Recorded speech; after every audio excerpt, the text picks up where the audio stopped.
Hi, so I am 17F and I'm currently living with my grandmother, 70F, because of a really bad situation that I'm in, with my mother, 47F, and sister, 19F. My father recently passed away after a long battle with osteosarcoma, and 6 months ago, he succumbed to his disease. It wasn't anything unexpected, we had seen this coming and we were prepared for it. Nevertheless, it still hurts. You don't ever feel okay about losing a parent. I don't think I ever will feel fine about it, but I'm dealing with it. The only consolation that I have is that he is in a better place now and is not suffering anymore like he had been for the past 4 years. My mother was really upset about it for the first couple of weeks, but this time, she is getting over it and I'm happy for her. This is the same case with my sister, but I think I'm the one who is taking it the hardest. He was my favorite person in the world and it still feels weird that he's not going to be around anymore. The past 6 months have been really upsetting for me in my personal life, but I have had to go on since I'm in my senior year of high school and I have also started applying to colleges and stuff, so things are pretty stressful for me right now and I don't have the time to sit and grieve. I'll do it once I get into my choice, the one that my father had wanted me to go to. I'm working really hard for it, so I have my fingers crossed. Anyway, this is more about my grandmother, so I'll get to that now. For context, my father was very close to his mother, and I'm also pretty close to my grandma. However, that's not the case with my mom and my sister. My mother has never really gotten along well with my grandmother, for reasons that I don't know, and my sister is pretty much a second version of my mother. So she does not get along with my grandma either and doesn't seem to like her much. I have kept in touch with my grandma, but after the funeral, my mother did not bother to check up on my grandma.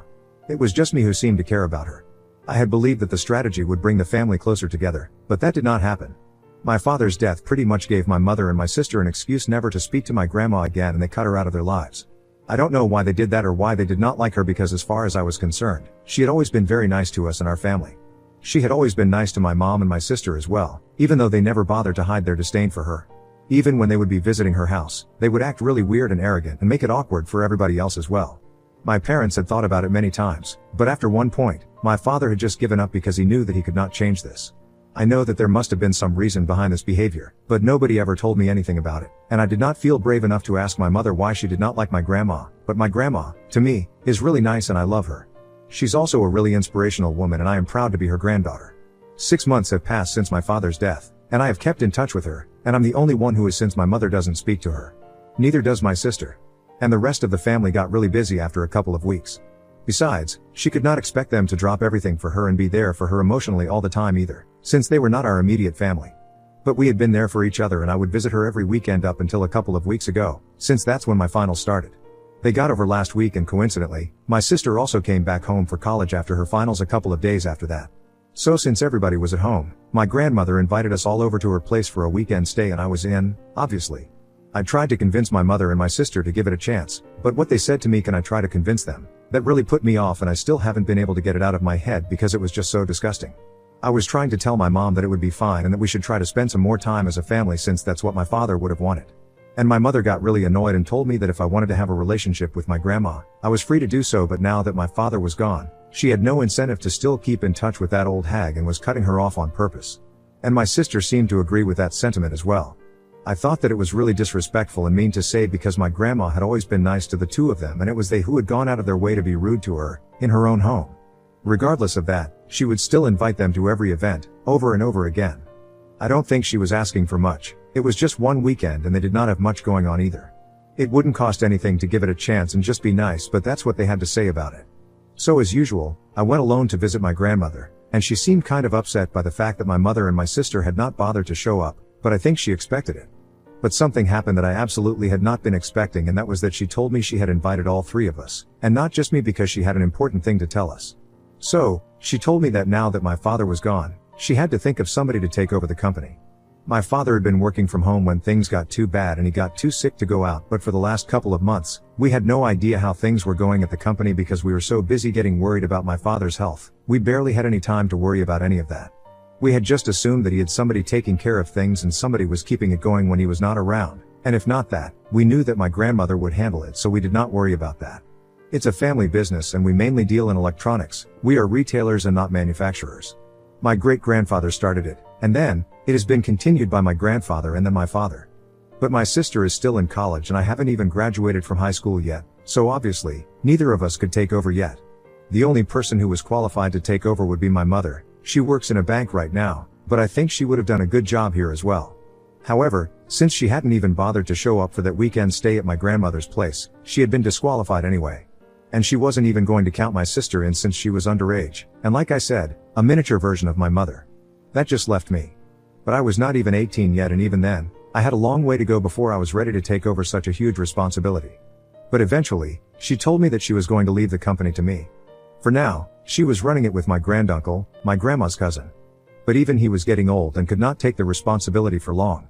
He was already in his mid-60s and had been planning to retire, but then my dad got diagnosed and he had to put everything off.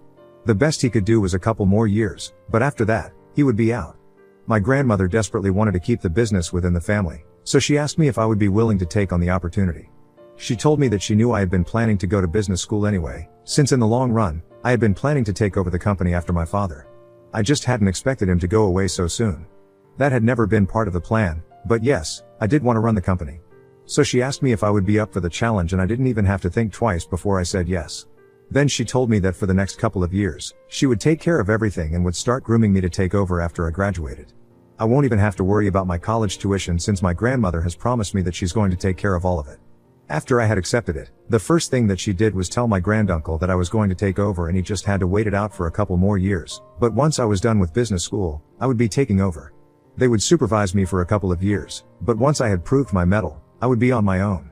And I had faith in myself. I know that I can do this. I'm very confident about it, so I did not feel the need to hesitate or think twice about this decision. Now, I think where things went wrong was when I decided to call my mother up and tell her about this. I did not actually intend to gloat. I just wanted to let them know that they had made a mistake by rejecting my grandma and her invitation. I wanted them to know that their arrogance was taking them down. When I told my mom about it, she refused to believe me at first, but then I told her that I was serious, and then she started yelling at me and said that I had no right to gloat like this, and it was pretty petty of me to do so. I tried to tell her I was not trying to gloat. I was just trying to tell her that if she had been kinder, then this golden opportunity would have come to her instead. Or maybe my sister, since she was also a finance major and would have had a job ready and waiting for her after she graduated. But now, that seems unlikely since my grandma has made up her mind and is pretty upset about the way that she was snubbed. When I had shown up alone at her house, my grandma had been pretty disappointed, and after we had our little discussion and I accepted her offer, she told me that now, she had no incentive to keep in touch with my mother either. She told me that for so many years, she had put up with her arrogant behavior, purely out of love for my father. But after her son's death, my mother had not bothered to check up on her even once, not even as an obligation. That day was the limit and peak of her arrogance, so she did not feel the need to keep in touch or invite her over for anything ever again. And I could understand where she was coming from. I had seen the way that my mother and my sister behaved around her, and if I was in her place, I don't think I would have been able to keep my calm for that long. So I personally don't think that I did anything wrong by telling my mother that if she had been kinder, this opportunity could have been hers. But they had just cost themselves an opportunity to rise because of their terrible arrogance and attitude problems. I was supposed to go back 2 days after that, once the weekend was over, but it's been 1 week and I'm still here. And that's because the day after my phone call to my mother, she and my sister showed up at my grandmother's place with tears in their eyes, begging for forgiveness. I'm not even exaggerating right now, that's exactly how they showed up. We were both pretty surprised to see them here. Then my mother told my grandma that if she had known that this is the reason why she had been inviting them, she wouldn't have rejected her and declined the invitation. I can tell you, that was really the wrong thing to say. She probably should have started off by apologizing for her behavior for the past couple of months and all her life, since she has never behaved nicely with my grandma. But instead of apologizing, she made it very obvious to my grandmother that the only reason she was here was not because she was genuinely and truly sorry about declining her invitation and behaving badly with her, but just because of the position in the family business that she so badly wanted to be part of. It was disgustingly obvious what she was trying to do, and my grandma was not going to tolerate that BS, so she cut her off in the middle of her rant and told her that she could go home because she was genuinely just not interested in anything that my mother had to say. Since there was no apology, no explanation for her behavior, she had no interest in entertaining this kind of crap either. My grandma really let her have it and told her that she was acting pathetic, and it was not surprising to her either, since this is exactly the kind of behavior that she had expected from her. She told her that she had put up with her arrogant behavior for years on end, just because of her son, and had even tried to give her a chance at redemption by inviting her that weekend because she knew that my father would have wanted it. But my mother had proven to her that she was not worthy of a second chance, and so, she would go back home and cry in her house instead of wasting our time. And then, she shut the door on her face. I was really proud of my grandmother, and I thought that she did the right thing by standing up for herself. Throughout their conversation, I had been standing in the room, but I did not intervene, not even when my mother had the door slammed in her face. The reason that I did not intervene was very simple. I did not think that there was anything wrong that was going on, so I did not feel the need to stand up for my mother. But after that, my mother and sister started blaming me for all of this and thinking that I should have stood up for them. We have been arguing about it back and forth for a couple of days now, and I haven't been able to go back home, even though I need to bring a lot of things over from their place to mine, since now I have decided that I'm going to continue living with my grandmother. But they think that I am being unfair and selfish and just keep fighting with me. They believe that now that I know that my future is sorted out, I'm going to abandon them, and they think that I am showing my true colors now. It's so frustrating. I don't even know how to feel about any of this. Ida, for not going back home to my mother and sister after my grandma told me that I was going to inherit the family business. Update 1. Hi, according to you guys, I should have cut my mother and sister off and not make that phone call in the first place. I kind of agree with you guys, that would have saved me a lot of trouble. But anyway, I can still do that now, and I'm doing that. It's been really getting into my head, the way that they have been acting, since they are the only family apart from my grandmother that I have left. So I was still trying to keep in touch and make things right with them, but I don't think I can make it work because they are making sure that I feel guilty about things that I'm not even responsible for. I have blocked them so they cannot call me or text me anymore. I'm just done with both of them. They had the chance to fix everything, but they did not do so, neither with my grandmother nor with me. And that's fine. I think that now they should really just face the consequences of their own behavior and actions instead of trying to blame it on me. I know that I'm not the one at fault in this situation. No matter how hard they try to convince themselves, they can't convince me of it anymore. I'm out of that house, and I'm sure that my father wouldn't have wanted this to happen either, but it is what it is. Update 2. So, I blocked my mother and my sister a couple of days ago, and just as I had expected, they really did not like that. I knew that they wouldn't approve of my behavior either, but I had to do it. They were really getting on my nerves. They just kept fighting with me, even when I was being nice to them. So how could I not block them? I didn't have any other option. Anyway, I think they found out that I blocked them yesterday, and there was a huge uproar from their end over this. They were very upset about it, and since they couldn't express that to me through calls or texts since they were blocked, they chose to make a post about it. I don't know what they were hoping to achieve with that post, but it was really annoying because they are going overboard and painting themselves as the victims here when literally everybody knows that they are definitely not the victims. They even accused me of something that I couldn't even have imagined, even if I had wanted to do that to them. Because they did not have anything else to use against me, they had to just come up with a theory and run along with it, pretending that it was true. They posted the entire story of what had happened, and how they came about to be blocked, but obviously, they painted me to be the villain and themselves to be the victim, and put everything in such a way that people would consider me the bad guy. They accused me of keeping the purpose of my visit to my grandmother secret on purpose so that they would decline the invitation and lose this golden opportunity. They said that apparently, I knew exactly why my grandmother had invited the three of us to her house, but I knew that they would not accept the invitation if I did not tell them why she had invited us. My mother did not have a good relationship with my grandma, and I used it to my advantage to hog this opportunity for myself and further ruin her relationship with her mother-in-law. All of that is a blatant lie, and I think that people reading this know the truth. So far, I don't know what people are feeling about it because I haven't been able to read the comments on that post. I even know about that post because one of my relatives sent it to me and asked me what was going on. I don't know what I'm supposed to do now. I want to tell them to take it down, but for that, I will have to unblock them first. I haven't even talked to my grandma about it because she's already pretty upset after the passing of her son, and I don't want to create more trouble for her. So I have been dealing with all of this on my own for now. I don't want to make her even more sad and disturbed than she already is with these petty fights. Update 3. Hi, I spoke to a couple of my friends about this and they said that I should confront my mom and my sister, so that's what I did. I unblocked them and I asked them what was that post even for, since I was not even trying to fight with them, but they kept spreading lies about me, and it was really getting on my nerves. My sister did not reply to me, but my mother got back to me, saying that she had to do this because she knew that there was at least some truth in what he was saying, and people needed to know how I really was as a person since I constantly pretended to be nice and sweet, but in reality, that's not the truth and I am as far from sweet as can be, as I stole a fortune from them. I really lost my cool at that point because her behavior was completely unreasonable and I think she was the one who had major issues, not me. I really am as sweet as I behave, but she just keeps pushing me and I'm not gonna take that.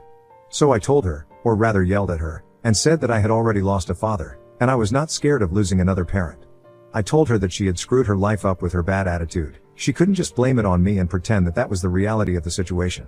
She was the one who had always had issues with my grandma, and that's why she had rejected the invitation. I even jogged her memory and reminded her of the exact words that she had used, and told her that she was the one who had called my grandma an old hag, and had said that now that my father was gone, she did not want to keep in touch with her anymore.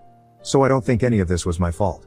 I really didn't know why my grandma had three of us for a weekend stay, but if I had known about the purpose of the visit, I would have told them about it.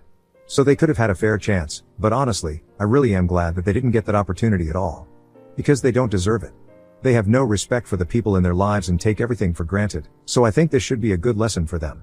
Even while I was telling her all of this, she kept trying to interrupt me and fight with me, and that was agitating me even more. So she kept saying things, and I kept yelling at her in return, and the situation only kept getting worse. And I think, at some point, I must have gotten loud enough for my grandma to hear. So she came into my room to check out what was going on, and when she saw me arguing on the phone with my mom, she decided to grab the phone and hang up. She told me not to waste my energy speaking to her and then left the room, which I think was a good call because I was getting really upset and it was completely unnecessary. I can't change her, I can't force her to see my point of view and consider it. She's just going to be the same narcissistic person who only cares about herself, and I can't do anything about it. It's pointless for me to waste my energy arguing with her. So now, I'm just trying to calm down and deal with my emotions right now. Update 4. Okay, a lot of you are asking me exactly why my mother and my grandma don't get along. Or rather, why my mother doesn't like my grandma, and I honestly didn't know. I didn't have an answer to that, so I had been avoiding those questions. But today, I finally decided to find out because I think it's about time that I get to know about these things. They definitely do concern me, and I am part of the family. I deserve to know. I obviously couldn't ask my mother about it, not after the fight we had on the phone call today, so I decided to ask the only other person who would have an inkling as to why this was the case. So I approached my grandmother, and I asked her, very straightforwardly, why my mother didn't get along with her. She seemed a little taken aback by that question, probably because she hadn't seen it coming after so long. But she did not shy away from telling me the truth, and I finally have an answer to your questions now. So apparently before my parents got married, my mother had been talking about quitting her job so she could be a stay-at-home wife. My grandmother had put her foot down and said that she was not going to allow that to happen because of a couple of reasons. The first one is the most practical reason, that my dad already had a full-time housekeeper working for him, from before he had even started dating my mom. So there was no point in her staying at home and doing nothing. The second reason was that she knew that if my mother decided to stay at home for a while, she would just never end up going back to work. And that would mean that she would be relying on my dad's income for the rest of the duration of their marriage. She could not let that happen because that would just mean that my mom was marrying my dad for his money. This is why she put her foot down, and my grandma told my dad that she would not allow her daughter-in-law to sit at home and do nothing. She had to be a woman. And if my mother still chose to get married to my dad, then she would know for sure that my mother was not just with my dad for the money. Luckily, my mother did marry my dad, in spite of the fact that she would not be allowed to quit her job like she had wanted to. My grandma was pleased with what had happened, but since then, my mother hasn't liked my grandma because she doubted her character. I honestly don't know how to feel about this. I do think that it might have been insulting for my mother to have somebody cast aspersions on how much she loved my father and the reason why she was with him, but then I also can't blame my grandma for doubting her intentions since they belong to a pretty financially well-off family. So I'm kind of torn between the two of them, but well, it is what it is. Because I honestly don't know who's right and who is wrong, but I know that right now, my grandma is the best for me. So that's all I have to say about this. Update 5. Hey, so it has been a couple of weeks since I last spoke to my mother. We had that really bad fight on the phone, and we have not spoken to each other since. From what I know, she has taken down that post that she had made, and along with that, she has also taken down any other photos that she had of me on all of her social media accounts. She's basically pretending that she has only one daughter, and it's hurtful, but I have to deal with it. This is the way that I have chosen for myself, and I'm going to stick to it. I also got accepted into the business school that I had applied to, the one that my dad wanted me to get into. And I can't tell you how happy I am about it. I can't put it into words, really. When I read that acceptance email, I thought I screamed loud enough for the state to hear me. My grandmother is thrilled, but not more than me. I'm not just happy that I'm going to such a great institution, but mostly, I'm also happy that I was able to live up to the promise that I had made to my father. I have been studying really hard for the past couple of months. It feels like all my hard work has paid off, and it will continue to pay off in the years when I take over my father's business and do what he had meant for me to do.